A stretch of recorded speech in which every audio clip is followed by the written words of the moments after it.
Hello, and welcome back to LIT, Lisa's Initial Thoughts. I just want to talk today about the invisible God. God said He created the world, and by faith we believe, because we believe in our God until He gives us reason not to. And so far, God is standing. You know, God said that He created the world, and when He was done, He pronounced it good. We don't believe in the Big Bang. We don't believe that apes transformed. Some people have even gone as far to say fish walked out of the water and made the transformation into humans. Oh, just crazy stuff. Now, if you would have to believe in a Big Bang, that apes transformed, that fish came out of the water and made the transformation, from where did they come? Who made the ape to transform? Who made the water or even the fish to walk out?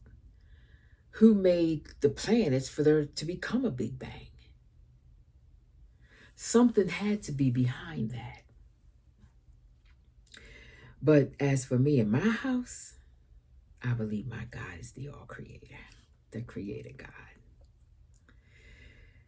Now, we have people created by God worshiping everything except their creator.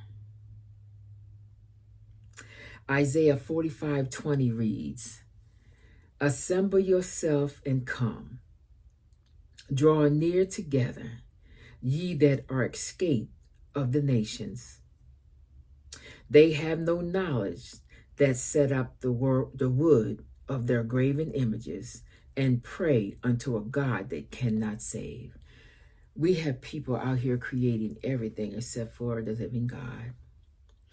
They worship gods that they, with their own hands, have fashioned. And of course, they pronounced it good.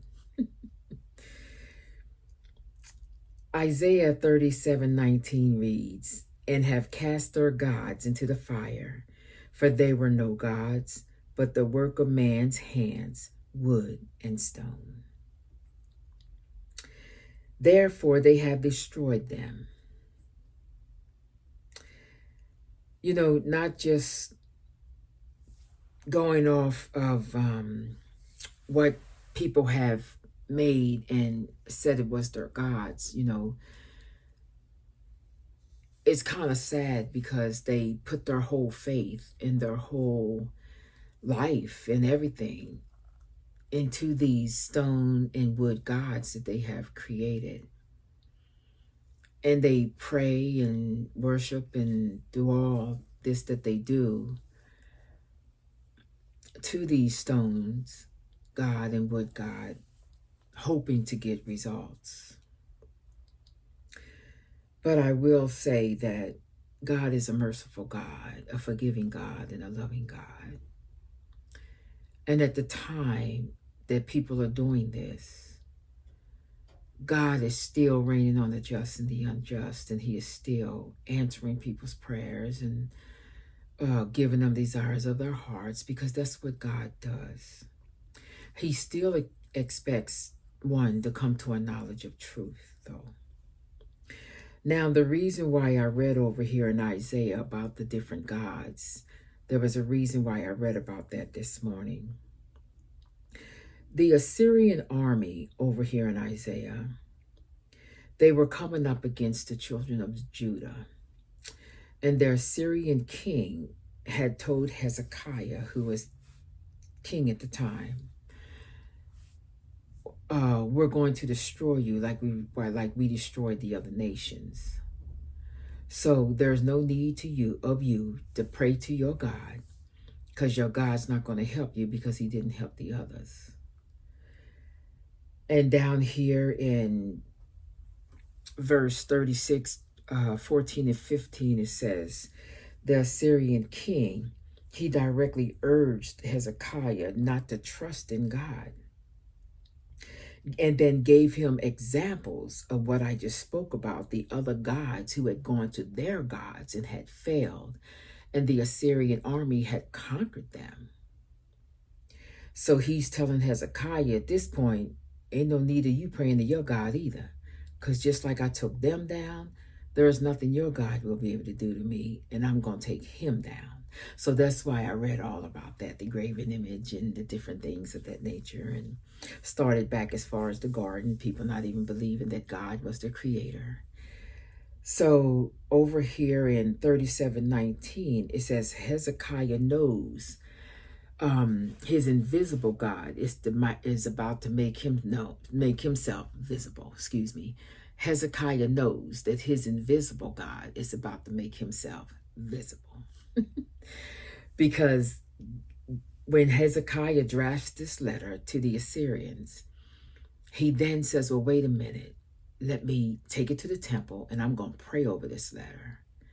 And I'm going to ask God to show himself and show that he is God, unlike the other gods that were made of wood and stone. So after he's prayed over this letter and everything, and he's about to send this letter forward, Isaiah knows of what's going on.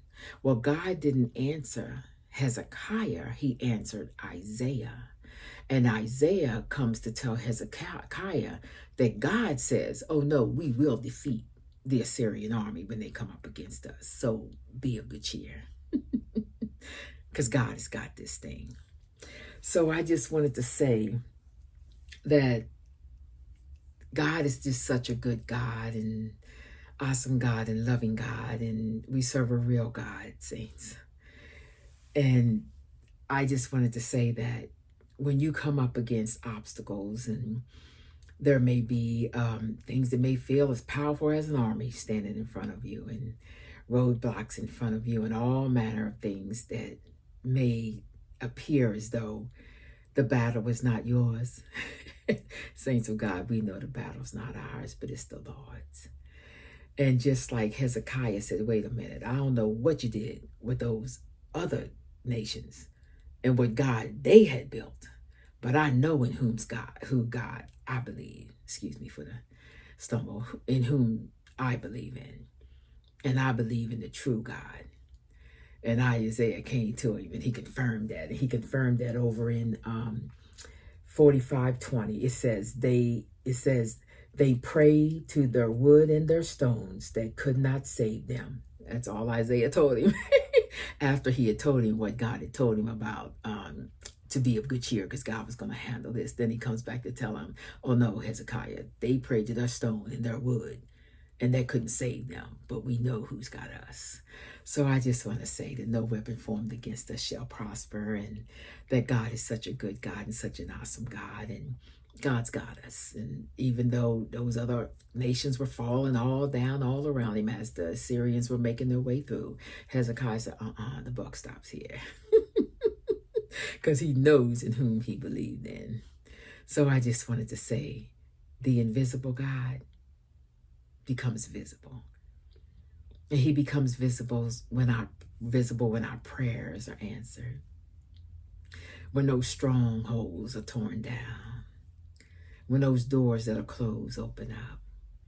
When we're sick and we rise up again to give him glory. There are just all kind of examples that shows us that the invisible God can be made visible. So thank you again. I just wanted to talk about the invisible God. Thank you.